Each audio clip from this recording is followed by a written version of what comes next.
some conversations that I've been part of earlier this year and also last year. We talked about what is the meaning of membership. And there are really two dimensions that came up in these conversations and meetings. One is, how do I extend myself? The other one is, how do I expand myself? So I'll take the expanding myself as, how do I personally grow as part of Rotary? And the programming is amazing, right? I get to learn, get to hear from people all around the world who are doing such interesting things to really contribute to their communities and their spheres of influence. The extending myself dimension is also very interesting, which is, how am I part of this organization that does good in such a range of ways, from contributing to various social services in the community, arts, contributing to different pillars in the organization, and really creating a legacy to move forward. And so we certainly have had a history of over 100 years of visible, tangible, and also intangible marks, positive marks that Rotary has been able to be part of and really help lift all boats in what we do.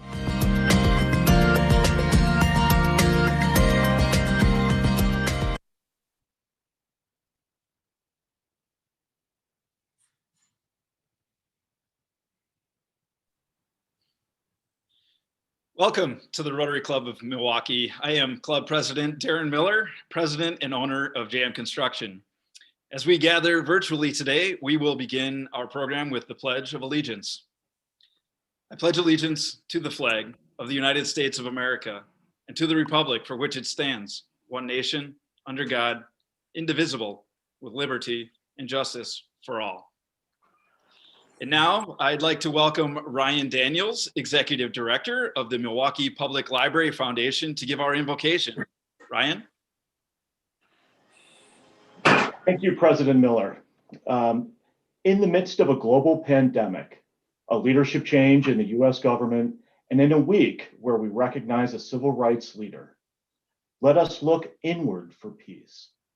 In the words of the Buddha, judge nothing, you will be happy. Forgive everything, you will be happier. Love everything, you will be happiest. Thank you. Thank you, Ryan. For a bit of club business, I'd like to lead off by saying thank you to Karen Hung, who is featured in our Rotary Now More Than Ever series that played prior to the program's start. I'm always happy to hear from our members when they tell us that they do believe in Rotary Now more than ever. You may have also noticed that our links to our Tuesday and Thursday programming have changed in the new year. You can now simply bookmark the Tuesday, Thursday programming access pages that are on our weekly emails to your web browser to access the program each week. The pages will be updated weekly with the current program information. Contact Michelle in the Rotary office if you have any additional questions. And now I will welcome Patrick Fennelly, who is the Senior Vice President with Morgan Stanley Wealth Management, who has an announcement about our 2021 Scholarship Golf Classic. Patrick. Good afternoon, fellow Rotarians, and Happy New Year. On behalf of my fellow co-chair, John Ferguson, and the entire golf committee, I'm pleased to announce that registration for this year's golf outing is officially open. Please consider joining us at one of Milwaukee's premier golf courses, the Wisconsin Club, for a day of golf, socializing, and fun to benefit the Rotary Club of Milwaukee's scholarship program. More than $525,000 has been raised for the RCM scholarships over the past 12 years at the annual Scholarship Golf Classic. And we invite you to support our scholars by serving as a sponsor or by joining the outing and teeing up. You should have received an email link yesterday with a link to register. This year's event will take place on Monday, June 7th, 2021. Gather clients, colleagues, family, and friends to join you in a foursome and sign up as an individual or twosome. Enjoy lunch in a Bloody Mary bar, followed by a shotgun start. Golf will be played in scramble format, and on-course contests, beverages, and snacks will be provided. At 5 p.m., you and your guests will finish the day with the cocktail and hors d'oeuvre reception and auction. This is our club's major annual fundraiser and something I hope we're all truly proud of. Let's make this year's outing the best and most prosperous one yet. Thank you. Thank you, Patrick, for the announcement. I would say that the golf outing this year was one of the highlights of my year. Being able to get together with my fellow Rotarians in a year when connecting was extremely difficult, truly one of the highlights of my year. So encourage everyone to come out. Looking forward to that on June 7th. This Thursday's snack program will feature Rotarian Meg McKenna. She will be talking to us about Visit Milwaukee's Giving Fest, a series of virtual events taking place in January and February to support the local hospitality community. As we all know, they've been deeply affected by the pandemic. So tune in for that. And for those missing connection to our fellow Rotarians, the Leaner Snack format makes it possible to feel connected with others on the call. The Thursday programs really tend to be the highlight of my Rotary week. So please join us this Thursday at 11:30 for informal connecting prior to the program start at noon. Be sure to check out this week's People of Action feature. We've got a profile on Adam El Ali. He is this particular program was written by Mary Bolich, another fellow Rotarian. We now have a team of 6 Rotarians writing these bi-monthly features. Be sure to check them out in our Friday emails or go to our website to read this treasure trove of past profiles. Finally, it's my pleasure to be able to extend a sincere congratulations to Dr. Eve Hall and Marilka Velez, who've been named to the Milwaukee Business Journal's 40 Under 40. Both Dr. Hall and Marilka serve on our board of directors, and it's fantastic for me to be able to offer this congratulations to the both of you. Now, before we start the program, I just want to take a minute on this, the 1-year anniversary of the first COVID case on US soil, to offer a sincere thank you to Dr. Bob. Dr. Bob, from day one, has offered his expert advice to our board of directors and really blessed us with his insight and informative presentations on the pandemic and COVID-19. Bob, it's great to have you here again today. And it's my pleasure to introduce to everyone again to our resident COVID-19 expert and Rotarian, Dr. Bob Gleeson, to begin our program today. Well, thank you very much. Thank you very much, Darren. You know, I dabble in this stuff. Dr. Raymond is the real expert. He's the one who's provided a tremendous amount of scientific and corporate leadership in the community about COVID during this last year. Dr. Raymond started at MCW in 2010. That's about when I joined MCW. And I want to say that Dr. Raymond's leadership set the tone for how Froedtert and Medical College treat patients. And that's the most important thing I can say about him. He always emphasized ethics, do the right thing, values, honor the values of the patient, and work with them to get them to a better outcome. He has the entire staff operating in that mindset, and it makes a phenomenal difference in how patients are treated. So from my perspective, and I was honored to work with him for 10 years, that's the most important thing that I want everyone to walk away with, is his leadership skills for patient-centered care. It's real. Dr. Raymond has talked from the get-go in the pandemic, first with the Milwaukee, the MMAC, and now whenever he can, because he delivers a scientific, reasonable, and knowledge-based view of the pandemic. So it's my honor to welcome Dr. John Raymond to speak today. Thanks, Dr. Bob. Appreciate your support and your friendship. And as always, it's really an honor to be here with the Rotarians. You do great work in the community, and you really are the backbone of what we're all about. So thank you. I'd like to just go ahead and start with a presentation similar to what I give to the MMAC, and then take some questions. I think Dr. Gleeson is going to moderate. I'm happy to answer any questions you might have. So if I could go to the next slide, please, Michelle. And yeah, thank you. Just to put the pandemic in Wisconsin into perspective, If you start from the upper left, 2.9 million people in Wisconsin have been tested for COVID-19. That's half of our population has been tested at least one time. And moving to the right, over 500,000 people have tested positive in Wisconsin. So that's about 8% of our population have had a PCR confirmed diagnosis of COVID-19 over the last year. And really in earnest since March 12th, when we had our 20th case in Wisconsin last year. Similar trends in Milwaukee, 470,000 tested, 91,000 positive since the beginning of the pandemic.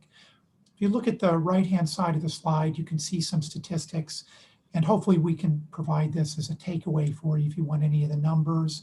But we now have 137 laboratories that are doing the PCR test in Wisconsin with a capacity of nearly 60,000 tests per day. We're actually not using that capacity. In many days, we're only having perhaps 5,000 to 10,000 tests that are being performed. Next slide, please. Also, again, just some summaries. We had 1,083 positive cases in Wisconsin yesterday, 650 in Milwaukee, which is kind of interesting because for the majority of the last 6 months, most of the cases have not been in Milwaukee. The pandemic started here, spread throughout the rest of the state, and in some ways has boomeranged back here to southeastern Wisconsin. Our case positivity rate is still too high. If you look at the far right-hand side of the slide, 26.7% 7-day average in Wisconsin, 27.5% in Milwaukee. We need that to trend down. To put this in perspective, in New York, there are triggers for higher levels of policy interventions at 2, 3, and 5%. So that high positivity rate means many people have COVID-19 and simply aren't being tested. So there's a higher burden of disease in the community than our positive test rates would suggest. We are doing better now than we were in mid-November, when we were clearly the epicenter of COVID-19 in the United States. And we had exceeded 7,000 new cases on a daily basis 5 different times and peaked at nearly 8,000 cases on November 18th. In Milwaukee, we also had very high caseloads around that time, consistently exceeding 1,000, with a peak of 1,649 on November 9th. Now, we have trended significantly downward in terms of new cases and hospitalizations since mid-November. And our death rate is starting to go down, but it still remains relatively high. The next slide, please. So hospitalizations, we've had 23,000 people hospitalized in Wisconsin with COVID-19 since the beginning of the pandemic, with a 4.4% likelihood that you would be hospitalized if you have a diagnosis. That is better than the national average, which is trending close to 10%, and is much better than we were seeing early in the pandemic, when as many as 30% of patients with COVID-19 were being hospitalized. Lots of reasons for that. Probably the most important reasons are that we now know how to provide better supportive care to prevent hospitalizations. We have modestly effective therapeutics that may help. And probably, and this is, I'm going to put a pitch in for mask wearing. Masks not only reduce the transmission from one person to another, but in people that get COVID-19, very likely reduce the inoculum or the dose of COVID-19 virus to which people are exposed, and then may cause less severe disease. I want to talk about the middle part of the slide. We have 875 inpatients in Wisconsin hospitals with COVID-19 now.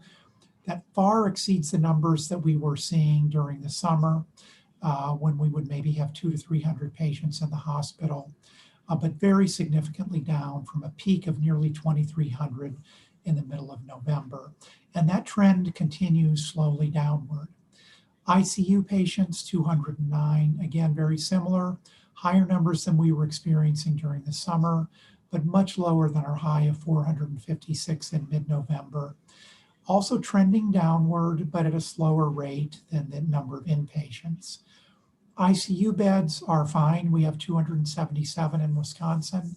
At one point, we dipped under 100, and that was a very challenging period of time for us. The surge that happened in mid-November also occurred at a time when many of our healthcare providers were out sick with COVID-19 or were in quarantine because of exposures. I also want to point out something different than the beginning of the pandemic. We have 1,914 ventilators that are currently available.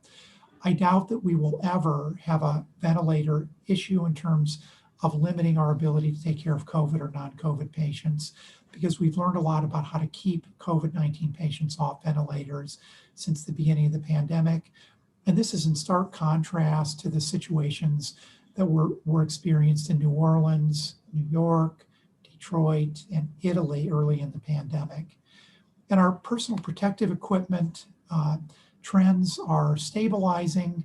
I want to give a shout out to Wisconsin manufacturing that pivoted back in April and May of 2020 to try to improve our supply chain. But we still have critical needs of gowns, goggles, and paper masks. So should we have another surge, those PPE supplies may become a limiting factor for us. I can go to the next slide, please. Cumulative deaths, we have had almost 5,500 deaths in Wisconsin from COVID-19. Slight male predisposition, which is we've known since the very beginning of the pandemic, China, Europe, all the cities in the US, and a slight overrepresentation of Black and African American individuals in terms of poor outcomes. But I also want to point out that in Wisconsin, the majority of cases, and in fact, the majority of new cases, are occurring in individuals that self-identify as Caucasian or white. And I want to make sure that everyone understands that as COVID-19 spread throughout rural Wisconsin, the case rate and the death rates began to reflect the demographics of our state.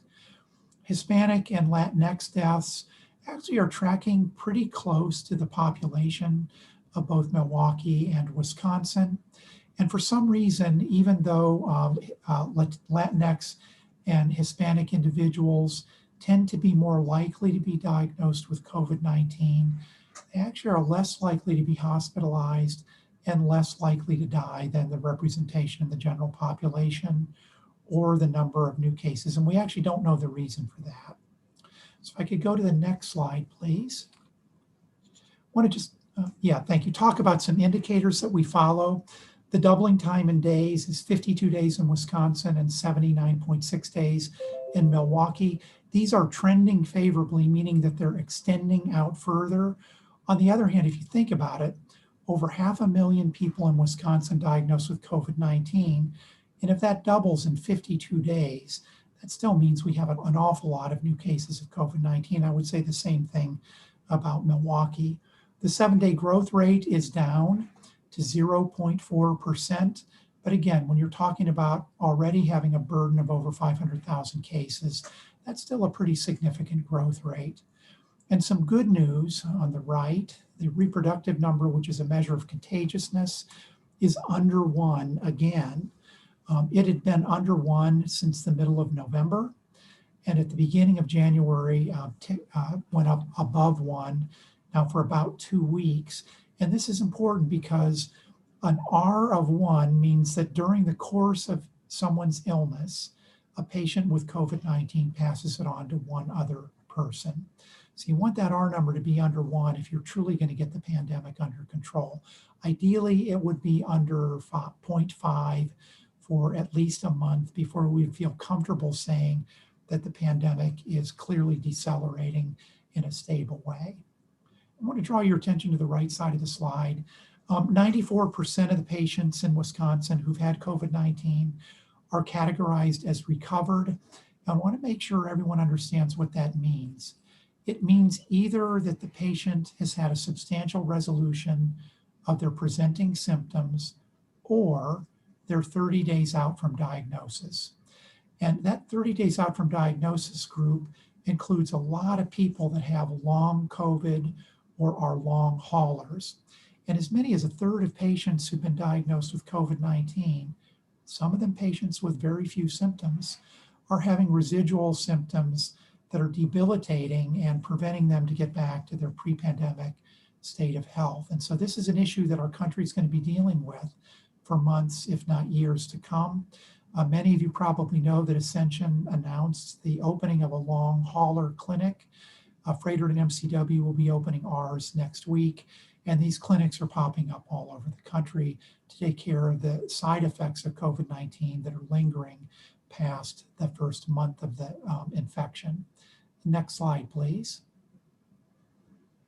Thanks. I just want to draw your attention to some interesting geomapping that our Institute for Health and Equity does in collaboration with the local health departments. Looking on the left-hand side of the slide, red means higher incidence of COVID-19. So you can see that since last March, there are some hotspots in Milwaukee with very high incidence of COVID-19 diagnoses.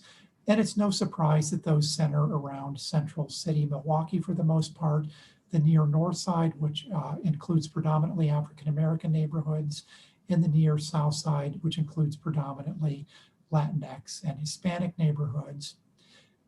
Contrast that with what you see on the right, which is the cumulative number of tests administered. And although there is some overlap along Lake Michigan in Central City, Milwaukee, you can see that the communities on the north side have had an overrepresentation of testing. And these would be some of the wealthier zip codes in our region, and not a whole lot of positive diagnoses. So the reason I show you this slide, there are really two. One is we do have a mismatch in testing capability and test seeking compared to the burden of disease. But more importantly, many people have contended that the reason that we have more cases is that we do more testing. That's simply not the explanation for the burden of COVID-19 that we have in our community. Again, you can see the very blue areas along Lake Michigan, north of Milwaukee, in terms of incidence, and they're very red in terms of the amount of testing that's been done. Next slide, please. So I want to just talk about vaccinations and pivot also to some educational initiatives that we have in Milwaukee. There is a recent federal grant given to a collaboration in Milwaukee aimed to better understand the infection rates and outcomes in Milwaukee, especially among vulnerable communities. Those would be socioeconomically disadvantaged communities and communities of color in particular, and communities that have a high representation of essential workers who can't work remotely and are exposed on a daily basis to people in the community that may have COVID-19. We want to assess the disparate infection rates, disease progression, and outcomes, some of which I alluded to, particularly in the Latinx and the Black communities, and then to develop strategies to reduce those disparities. And vaccination is going to be part of that. MCW also has engaged many diverse communities through partnerships with 150 church congregations, and we plan to use those connections to recruit minority individuals for antibody testing, surveillance activities, and eventually vaccine distribution in our community. And, you know, I represent MCW, but I want to say that Milwaukee is a very connected community and that many different organizations have been working closely with each other to try to ensure that we do our very best to address these disparities in the region. If I could go to the next slide, please, Michelle. I want to talk about the vaccines. As most of you already know, we have 2 vaccines that were approved in mid-December for distribution in the US. These were approved under emergency use authorization, a very unusual intervention by the FDA for vaccines, but something that I think was very welcomed. Pfizer and the Moderna vaccines are both messenger RNA vaccines. And I want to just talk a little bit about what that means. The technology is relatively mature. It's been around since the 90s, but there has never been a mass-produced human vaccine using these technologies. And that poses some challenges for us. First and foremost, there is not a turnkey manufacturing capacity that's available for these vaccines. So Pfizer and Moderna are building that capacity as they go. And so this stands in stark contrast to some of the other vaccines that may be coming to market soon. And before I go to the right side of the slide, I do want to assure everybody that the results of the Pfizer and Moderna phase 3 clinical trials were nothing short of astounding. The effectiveness of these vaccines at preventing symptomatic disease is 95%, unprecedented.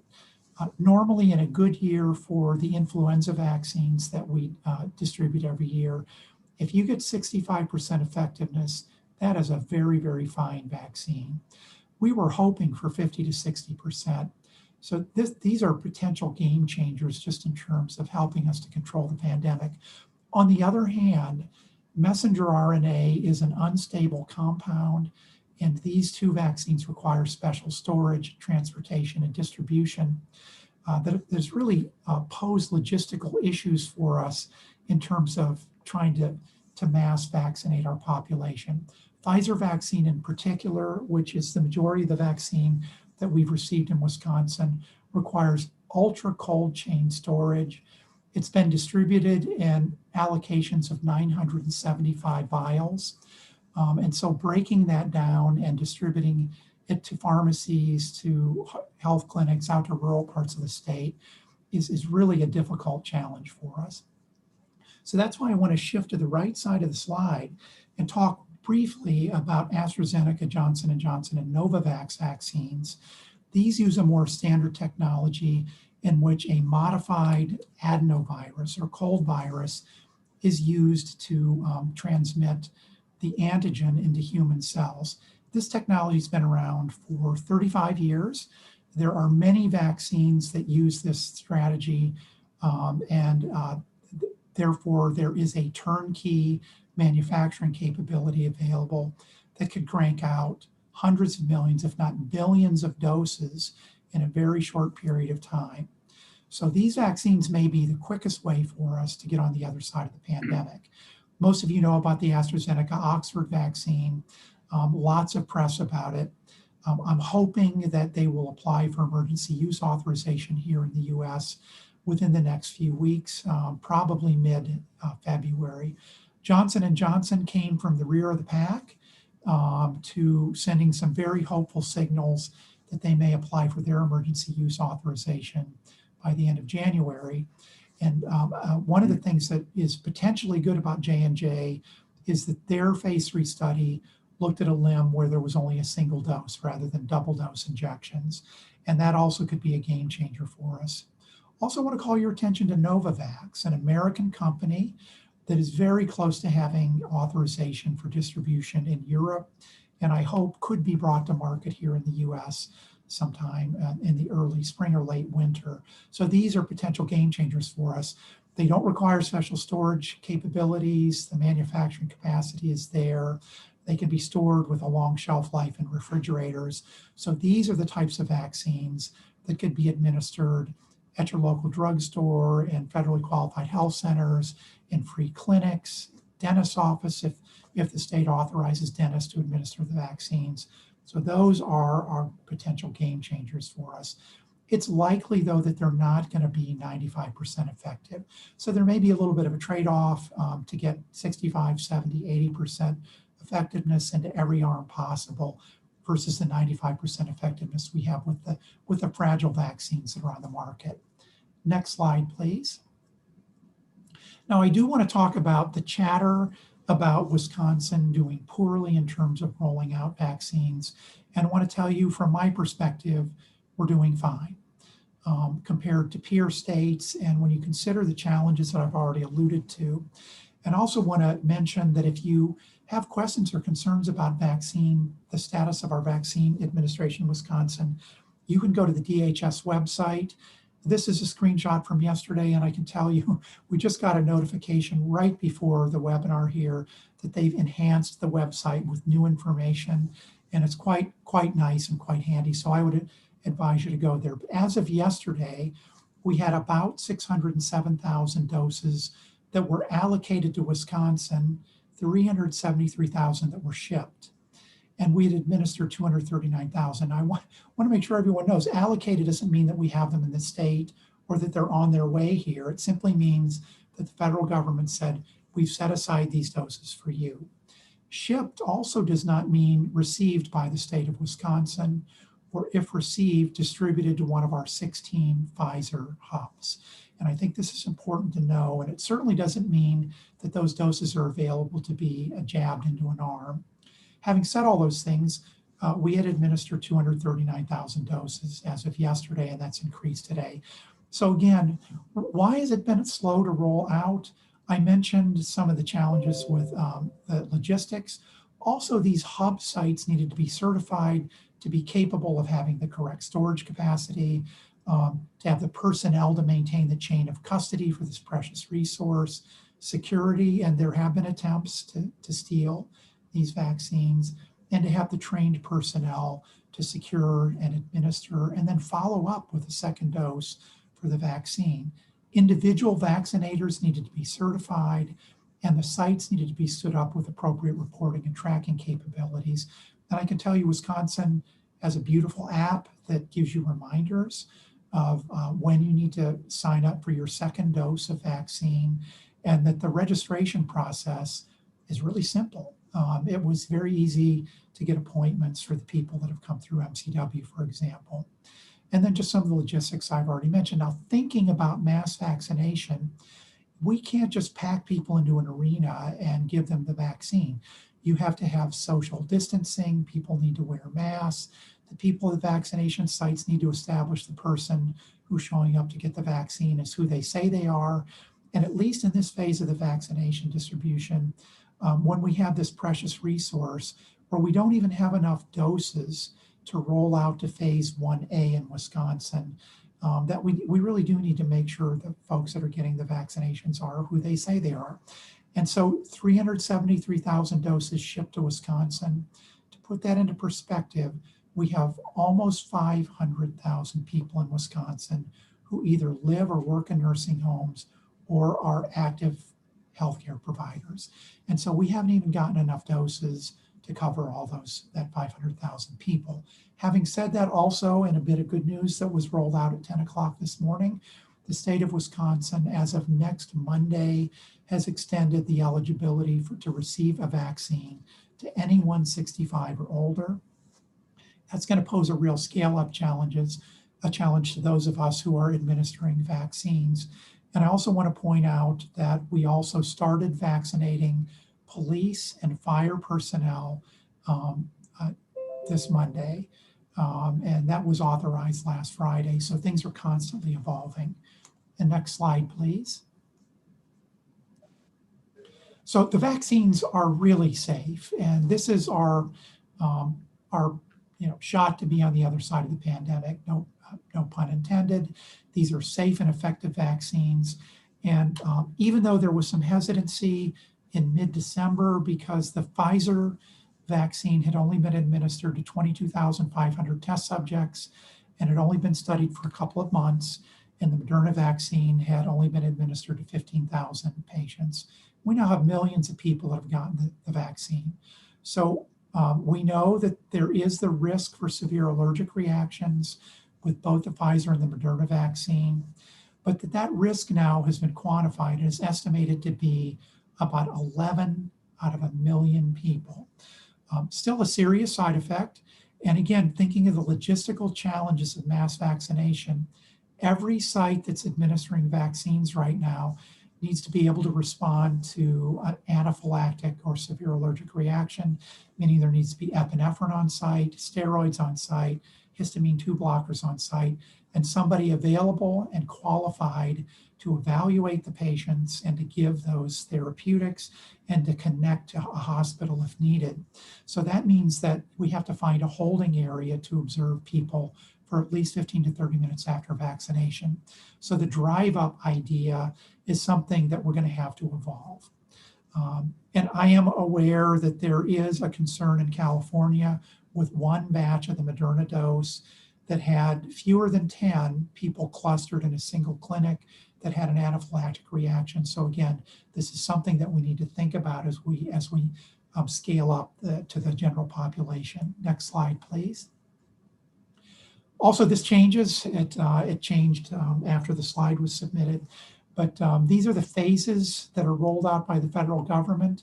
Each state is able to modify those. And as you know, early on in the distribution, Texas and Florida and Tennessee were willing and able to start administering their doses to people 65 and older. Other states weren't able to do that. Two reasons. First of all, the rollout in Wisconsin was slow. We did not receive our allocation of vaccines per capita at the same rate and in the same amount that some of the other states did. Other states like Arizona and Michigan also were slow to receive their doses.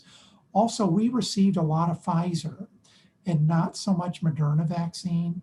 And that made it difficult for us to roll out those vaccines into locations like pharmacies. So for example, West Virginia got off to a great start because they received a lot of Moderna vaccine, which is less fragile.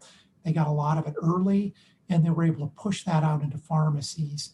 Here, because we got a lot of Pfizer, we needed to distribute those through a cold chain storage hub. Also want to call your attention to phase 1B. That was the police and fire were authorized to start today. 65 and older will be authorized to start next Monday here in Wisconsin.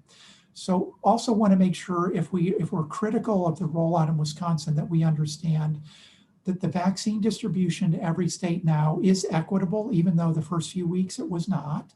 Every state is going to get the same allocation based on their population as a percentage of the population. But some states have more healthcare providers and nursing home residents. And Wisconsin happens to be one of the states that is blessed with an abundance of healthcare providers, and we have many more nursing home beds than, say, a state like Florida on a per capita basis. So it was difficult for us to go from phase 1A to phase 1B because our doses were allocated on a per capita basis for the population, but we had an overrepresentation of people in that phase 1A category. If I can go to the next slide, please. Again, to compare us to other states, 2.6% of our population as of 3 days ago had received at least one vaccine dose. And this is from the New York Times and the Johns Hopkins vaccine trackers, both pretty good sites, but they tend to run a few days behind. But they're good because you can compare your performance to other states. To put that in perspective, 3.2% of the US population had received at least one vaccination. So we're a little bit behind, but I would say that the difference from an epidemiological standpoint between 2.6 and 3.2% being vaccinated is immaterial. We need to get to 50, 70, 80% of our population to have been vaccinated to be close to herd immunity. And also look at the right-hand side of the slide. You see that we are ramping up, not as fast as we'd like, but we are. And most of our doses are the orange bars, not the purple bars. And again, we would like that ramp up to have more Moderna doses, because then we can push those out into the community because it doesn't require people to come to a hub. Next slide, please. So I just want to show the data sources. We try as much as possible to use the best, well-curated third-party data sources possible. Although we do have some internal analytics in our Institute for Health and Equity at MCW. And with that, I'll turn it back over to Bob to answer some questions. Thank you, John. That was absolutely outstanding and very comprehensive and at an understandable level, just perfect. We've got a couple questions that have come in about the variants, and whether the vaccines work on the variant is one kind of question. And the second one is, why is the new variant of more concern to epidemiologists or to people who are treating this infection? Thanks, Bob. Let me just say, we won't know until we know about the effectiveness of the vaccines, but just in terms of protein structure, most of these mutations don't induce drastic changes, so that it's very likely that the vaccines we have on the market now will have good immunity to the variants. This virus mutates much slower than the seasonal influenza, typically about 2 mutations per month. But a troubling trend has been a convergence of similar types of mutations in a very specific part of the spike protein, which is it's basically what the protein uses to bind to the cells in our nose and our lungs and our throat, that we think makes the virus more able to bind to human cells. So that could translate into more contagiousness and a better efficiency of the virus to be transmitted from one person to another. That actually makes sense. When you think about viruses and their mutations, they're trying new things out to get a competitive advantage. And I think what's troubling is this convergence of the UK, the South African, and the USA variants on this one tiny piece of the spike protein, and the fact that those variants have very rapidly become the predominant strain in the areas in which they are. And there's some evidence that the trajectory, and you can plot the trajectory of a pandemic, have accelerated very significantly when these variants were introduced into a community. So I think these are likely to be more contagious. There's no evidence that any of these new variants are more severe, that they're more lethal. And in fact, if you think about it, it doesn't make sense for a virus to kill the host. So the best virus is one that can be easily transmitted, is silent, and doesn't kill the host. So we're not really worried about the lethality of these variants. It really is the contagiousness. And then it kind of gets back to, even if you've been vaccinated, we're going to need to wear masks and socially distance until we achieve herd immunity, as indicated by a very low burden of disease in the community and the ability of our public health infrastructure to do good contact tracing and isolation of a small number of new cases that pop up. And obviously, we're nowhere near that right now. Interesting.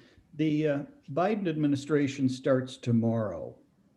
Can you comment on how you think things will feel different in your position?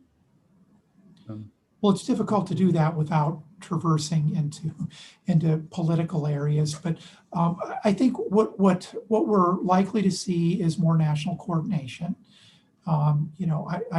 It's very factual to say that the Trump administration publicly stated that they were going to depend on the states. I personally don't think that was the best strategy. A national strategy makes more sense, especially when you're trying to ramp up production. The Biden administration has said clearly they're more likely to invoke the Wartime Production Act to try to ramp up our production capacity, which I think is a nice pairing with the good parts of Operation Warp Speed, which was a Trump administration initiative to really accelerate the research and development of the vaccines. I think there'll be more transparency and less rhetoric. The Biden administration is more about going back to sort of the old way of doing things. And so I'm actually very much looking forward to not having mixed messages and being able to hold the administration accountable for what they say. And again, to be fair to the Trump administration, we're now in the second month of having these game-changing vaccines available. We've learned a lot about what it takes to ramp them up. And so that job, what we need to do is more apparent to everybody. And I think that'll be an easier task for the Biden administration. Good, thank you very much. Is there any evidence that people who've been vaccinated can get reinfected? And the second question came in related to that, can carry the virus and give it to others? Yes. So in answer to the first question, if you're vaccinated, and you have a good immune response, you still can be infected by COVID-19. And what we know from the phase 3 clinical trials is that the number of severe infections that required hospitalization was reduced by 95%. The death rate was reduced by 95%, but it wasn't zero among those that had been vaccinated. And the number of symptomatic infections were reduced by 95%. What we don't know, and these studies weren't set up to assess this, is whether maybe all these people still got infected, but they had a very mild case and weren't symptomatic. So the trigger that was followed for Moderna and Pfizer was symptoms. It wasn't a PCR positive test. I have high hopes that when the AstraZeneca Oxford studies get published, that we'll know a little bit more about whether the number of asymptomatic infections was reduced or not, because they were doing frequent PCR tests and monitoring symptoms. So the quality of that study is much better. Will answer the question. The other question that I think you were asking, Bob, that we don't know the answer to is, if you've been vaccinated, can you pass the disease on to someone else? We don't know yet, but let's say it would be a good guess to say yes. If you think about it, even if you're vaccinated and you have an immune response, if you get the disease, you're still carrying COVID-19 in your nose, you're still exhaling it, you're still sneezing it, you're still expelling respiratory droplets when you talk. And if you're carrying that virus in your nose, you're going to pass it on to someone else. So again, another reason to say, look, even if you have received your second dose of a vaccine, you probably have a higher degree of protection, but you may well pass that on to someone else. So it's a social responsibility to continue to wear masks. Okay, that's a really good answer, because this idea that we need to continue to be safe even after we've been vaccinated, this is going to be with us for some time. We have a couple questions that deal with vaccinations and pre-existing conditions, because that was kind of the definition early on of who was going to qualify. And a few moments ago, you talked about starting next Monday, it'll be people over 65. Does that mean you don't have to do this pre-existing condition? Your pre-existing condition is you're over 65? Yes, and you qualify? 65 and older. Okay. And age is a pre-existing condition. If you look at hospitalization, ICU use, and death data, although all those things can happen irrespective of your age, even to kids, there's a huge uptick that starts at 60, people over 70, and then people over 80, just in terms of bad outcomes. So that makes sense. Also want to make sure everyone understands, because I heard an oversimplification early in the pandemic, and I continue to hear this. All we need to do is focus on nursing homes and then isolate people with pre-existing conditions, and everybody else can resume their lives. Well, how many people in the US are obese? 40%. How many people have heart disease? 40%. How many people have diabetes mellitus? 35%. If you roll all those up, it means at least half of us have a pre-existing condition. And I'm not counting cancer, immune disease, people with renal disease who have bad outcomes from COVID-19, and there are almost 1 million of those in the country. So think from a public health perspective, saying, gee, all we need to do is get that vaccine out to people over 65 and folks that have pre-existing conditions, you're really talking about more than half the population. Okay, so when we talk about opening up vaccines to those over 65, it seems to imply that those over 65 with the means to get to Meyer Pharmacy, which is offering sign up now, what are we doing to get the vaccine into, the equity, health equity and disparities, the inner city or populations that are in need and don't have a car? I would say that we don't have a full answer yet because of all the logistical issues that I had mentioned. It's difficult to get away from a vaccine hub, but equitable distribution of this precious resource is top of mind for all of us that are making policy decisions. And the 12 public health departments in the Milwaukee region are working closely with our federally qualified health centers and community clinics, with our vaccine hubs, and with the state to try to make sure that we have that capacity. And I don't know that there's a good answer other than I'm going to get back to the more Moderna doses we get, the easier that problem is going to be to solve. And if we can get some of the 3 more mature technology vaccine products on the market sooner, this will be easy because all you need is a refrigerator and someone that knows how to give a sterile vaccination, and we can get that out there. You know, and also, I don't think it's lost on this audience, again, that people that are disproportionately impacted by COVID-19 may not have the means to get to a vaccination hub. They may not be able to take off work because they're an essential worker. They may not have a car. They may not live in an area where there's an easily available vaccine clinic. So partnering with faith-based organizations, trying to find ways to have vaccination sites in churches, in local pharmacies, especially non-chain pharmacies that may permeate, may be more present in Latinx and Black neighborhoods is going to be critical for us. And just to clarify for the audience, when Dr. Raymond talks about a hub, he's really talking about a place where you can keep the Pfizer vaccine at a temperature of minus 94 degrees. And that takes specialized equipment, and you can't just, ship that to a pharmacy in Mosinee, Wisconsin or somewhere. So people have to come to a place where we can do that testing. There was a question about healthcare workers that I think is important. We see so many pictures of burned out healthcare workers who are right at the edge and really stressed. How was the situation here in Milwaukee County or your hospital? Yes, well, obviously the healthcare workers are stressed, but they went into healthcare to serve, and I think people are rising to the challenge. And I would say that there's fatigue, there's frustration, there's exhaustion. We saw that especially in November. We didn't reach the peaks that they had done in New York or they're experiencing in California now. We came close. We did have 3 Army units come to Wisconsin to relieve healthcare providers in central Wisconsin and in Beaver Dam, at Aspirus and Marshfield Clinic. So we came really, really close to overwhelming our capacity. I would say that our health systems have stood up a lot of support structures for our providers. A lot of the support we've gotten from the community has been great.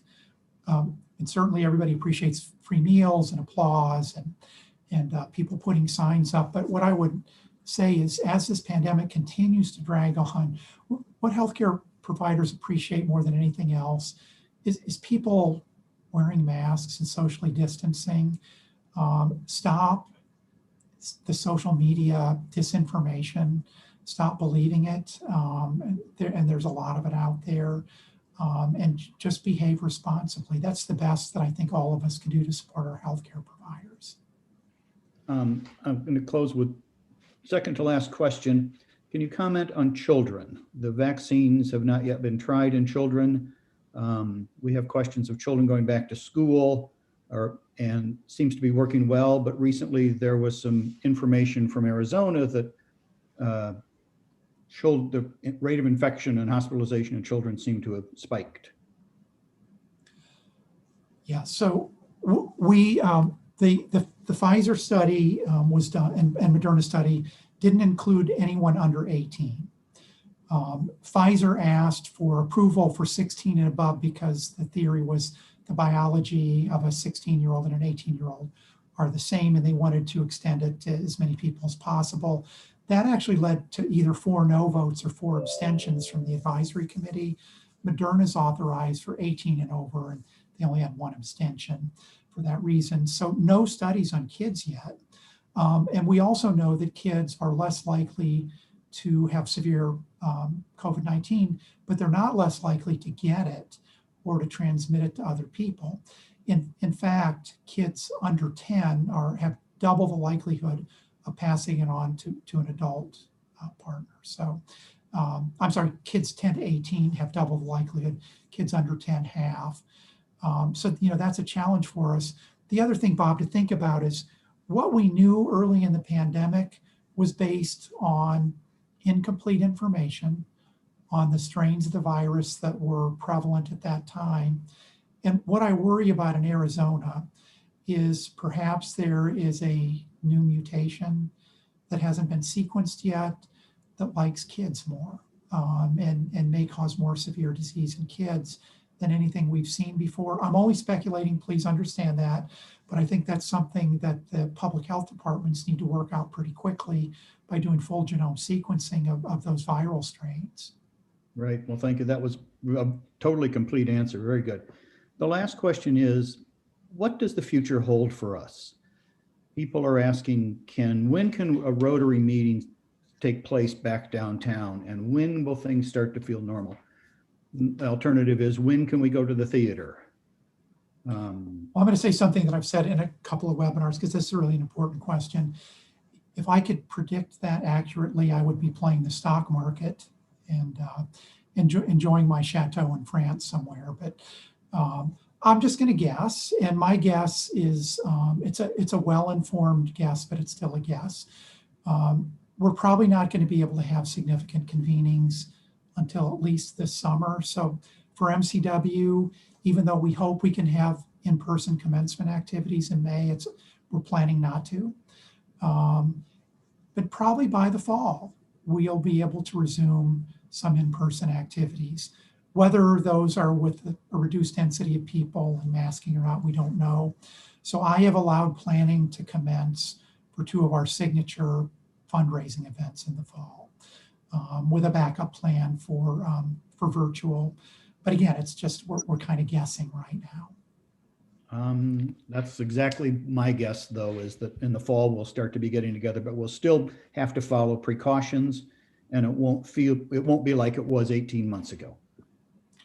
And I'd say going forward, there's going to be a lot of hesitancy about handshakes and hugs. And those are big in Wisconsin, and we may have to think differently about how we interact with each other and greet each other when we start to reconvene. Right. Dr. Raymond, that was an absolutely outstanding presentation packed with pearls of wisdom, knowledge, and scientific data. So we thank you because you've helped educate us, and we're all on a more, a sounder understanding and footing as we go forward. So thank you very much. Thanks, Dr. Bob. And I'm going to be calling you up because you offered to volunteer in our vaccine clinic. Yes, sir. Thank you. Take care. Bye-bye. Bye-bye.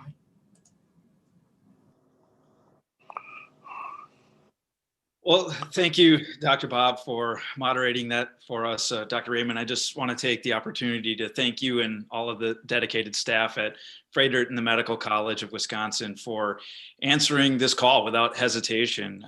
The commitment and sacrifice exhibited for our community in the face of this global threat will not be lost on all of us. So again, thank you. And in honor of community leaders like the 2 of you, Dr. Raymond and Dr. Bob, who speak to our club members, we will be making a donation in your name to the YWCA Southeast Wisconsin, whose mission is eliminating racism, empowering women, and promoting peace, justice, freedom, and dignity for all. Thank you. Absolutely. A few other announcements. I hope to see you all at our snack program this Thursday with Rotarian Meg McKenna on Giving Fest. Next week, join us for a conversation with the Wisconsin Center for Investigative Journalism. And in case you missed it at the beginning of the program, Michelle will be closing with our Rotary Now More Than Ever video series featuring Rotarian Karen Hung. We appreciate all of you joining us today, and this meeting is adjourned.